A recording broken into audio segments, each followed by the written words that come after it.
दोस्तों, क्या आप जानते हैं कि भारत की एक ऐसी कंपनी जो दुनिया भर में सबसे ज्यादा सोना रिफाइन करती है और बड़े पैमाने पर ज्वेलरी एक्सपोर्ट करती है, वो आज बहुत बड़े संकट में फंस चुकी है। जी हाँ, हम बात कर रहे हैं राजेश एक्सपोर्ट्स की। पहले एड की ताबड़तोड़ छापेमारी, फिर एसीबीआई का फॉरेंसिक ऑडिट का आदेश और अब सीधे कंज्यूमर अफेयर्स मंत्रालय (एमसीए) ने इस कंपनी के खिलाफ SFIO serious fraud investigation office जांच के आदेश दे दिए हैं। अगले 6 महीने में इसकी पूरी रिपोर्ट सौंपनी होगी। आज के इस वीडियो में हम राजेश एक्सपोर्ट्स पर लगे सभी गंभीर आरोपों का कच्चा चिट्ठा खोलेंगे। वीडियो को अंत तक जरूर देखिएगा। एजेंसी को साफ निर्देश दिए गए हैं कि अगले 6 महीने के भीतर जांच पूरी करके अपनी फाइनल रिपोर्ट सौंपे। इस जांच का मुख्य दायरा कंपनी के कॉर्पोरेट गवर्नेंस और एक्सपोर्ट ट्रांजैक्शन के इर्द गिर्द होने वाला है।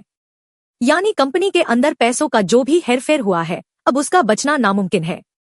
लेकिन कहानी में ट्विस्ट इससे पहले ही आ गया था, जब एनफोर्समेंट डायरेक्टरेट (एड) ने बेंगलुरु और मुंबई में कंपनी के 9 ठिकानों पर FEMA foreign exchange management act के तहत छापेमारी की। इस छापेमारी में जो बातें सामने आईं, उसने सबको हैरान कर दिया। एक विदेशी ट्रांजैक्शन के कागजात गायब। सबसे बड़ी गड़बड़ी यह मिली कि राजेश एक्सपोर्ट्स अपने आयात निर्यात, विदेशी निवेश और इंटरनेशनल ट्रेड से जुड़े जरूरी दस्तावेज एड को दे ही नहीं पाई। रिकॉर्ड्स न होने की वजह से इन ट्रांजैक्शंस की सच्चाई पर बड़ा सवालिया निशान लग गया है।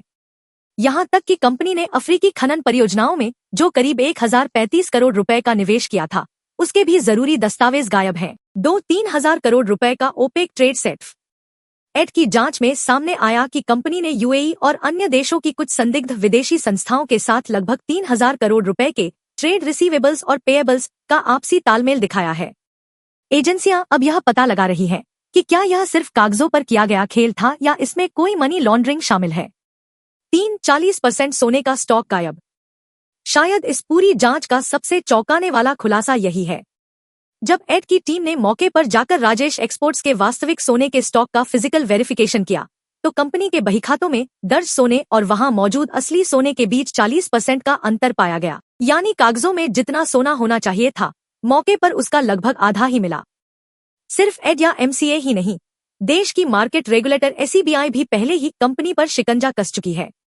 सेबी ने कंपनी के फाइनेंशियल डिस्क्लोजर और रेवेन्यू रिपोर्टिंग में गंभीर गड़बड़ियां पाते हुए इसके फॉरेंसिक ऑडिट का आदेश दिया था। इन सब खबरों का असर कंपनी के निवेशकों पर बहुत भारी पड़ा है। जैसे ही ये खबरें बाजार में आईं, राजेश एक्सपोर्ट्स के शेयर ताश के पत्तों की तरह ढह गए। अकेले 1 महीने में यह स्टॉक 14% से ज्यादा टूट चुका है।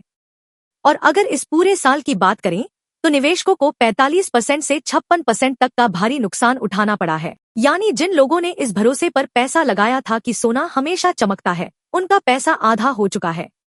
दोस्तों, राजेश एक्सपोर्ट्स का यह मामला भारतीय कॉर्पोरेट जगत के लिए एक बड़ा सबक है। एक समय की इतनी बड़ी और नामी कंपनी आज सरकारी एजेंसियों के रडार पर है और इसके प्रमोटर्स पर शेयर मैनिपुलेशन से लेकर वित्तीय धोखाधड़ी के गंभीर आरोप लग रहे हैं।